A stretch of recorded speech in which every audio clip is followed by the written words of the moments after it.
स्वागत है। आज हम गुरबचन सिंह की कहानी लक्ष्मी पर थोड़ी गहराई से बात करेंगे। ये कहानी करामत अली और उसकी बूढ़ी गाय लक्ष्मी के रिश्ते के बारे में।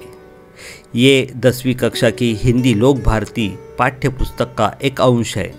बिल्कुल। और ये कहानी मतलब एक वचन निभाने और जानवर के प्रति जिम्मेदारी।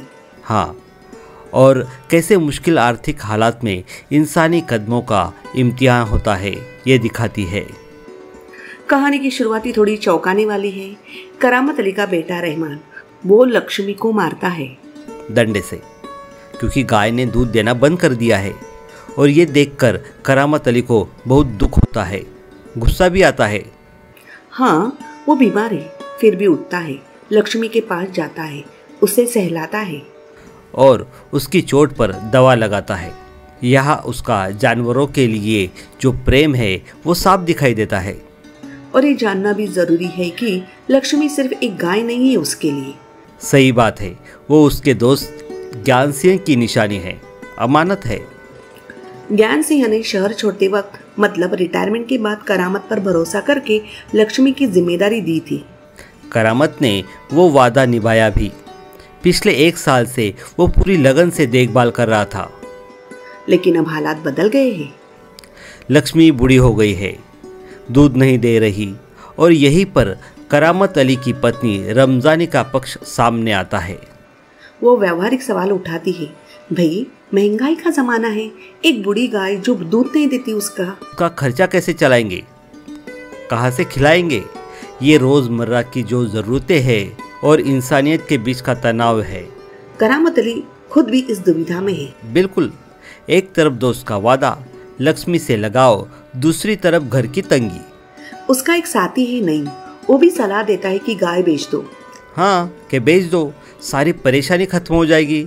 रमजानी भी बार बार यही कहती है। घर में माहौल थोड़ा तनाव वाला हो जाता है इस बात को लेकर। एक बार तो लक्ष्मी को खुला भी छोड़ देते हैं वो लोग, शायद इस उम्मीद में कि कहीं चली जाए। लेकिन वो वापस आ जाती है और ऊपर से पड़ोसियों की सब्जियां खा लेती है, जिससे और एक नई मुसीबत खड़ी हो जाती है। फिर कहानी में एक अहम मोड़ आता है।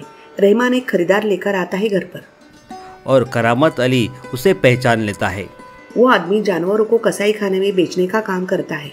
यह करामत अली के सामने एक बहुत बड़ा फैसला लेने का वक्त है। मतलब गाय बेच दे तो पैसे भी मिल जाएंगे, घर का क्लेश भी शायद कम हो जाएगा। लेकिन वो ऐसा नहीं करता। नहीं, वो अपने दोस्त ज्ञान सिंह की भावना का मान रखता है और लक्ष्मी को उसे दर्दनाक अंत से बचाने के लिए वो खरीदार को साफ मना कर देता है, भले ही घर में फिर झगड़ा हो। बिल्कुल, ये उसके चरित्र की दृढ़ता दिखाता है, अपने वचन के प्रति उसकी निष्ठा। इसके बाद करामत अली चुपचाप एक फैसला लेता है। हाँ, किसी को बताता नहीं है। एक सुबह बस लक्ष्मी को खोलता है और कहीं ले जाने लगता है। रमजानी पूछती भी है कि कहाँ ले जा रहे हो, तो वो कहता है जहाँ इसकी किस्मत में लिखा है वो। उसे गौशाला ले जा रहा होता है। रास्ते में वो लक्ष्मी से बात भी करता है, उसे दिलासा देता है कि वहाँ उसका ज्यादा अच्छा ख्याल रखा जाएगा। यह कहते कहते उसका गला भर आता है। बिल्कुल, वो उसका गहरा भावनात्मक लगाव दिखाता है और वो जो मुश्किल फैसला उसने किया है उसकी पीड़ा भी। ये बहुत मार्मिक क्षण है।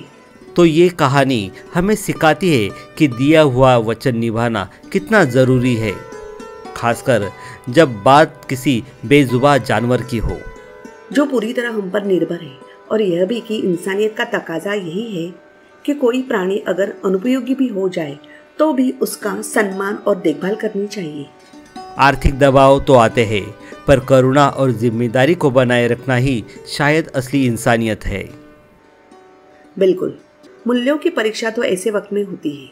करामत अली का लक्ष्मी को गौशाला छोड़ने का फैसला एक मुश्किल समझौता था, शायद उस वक्त का सबसे मानवीय रास्ता जो उसे दिखा। हाँ, और ये हमें सोचने पे मजबूर करता है कि जब निजी वादे, सामाजिक आर्थिक ज़रूरतें टकराती है तो हम संतुलन कैसे बनाते हैं। क्या करामत अली का फैसला पूरी तरह सही था? वो परिस्थितियों का एक ज़रूरी नतीजा था? इस पर सोचना ज़रूरी है।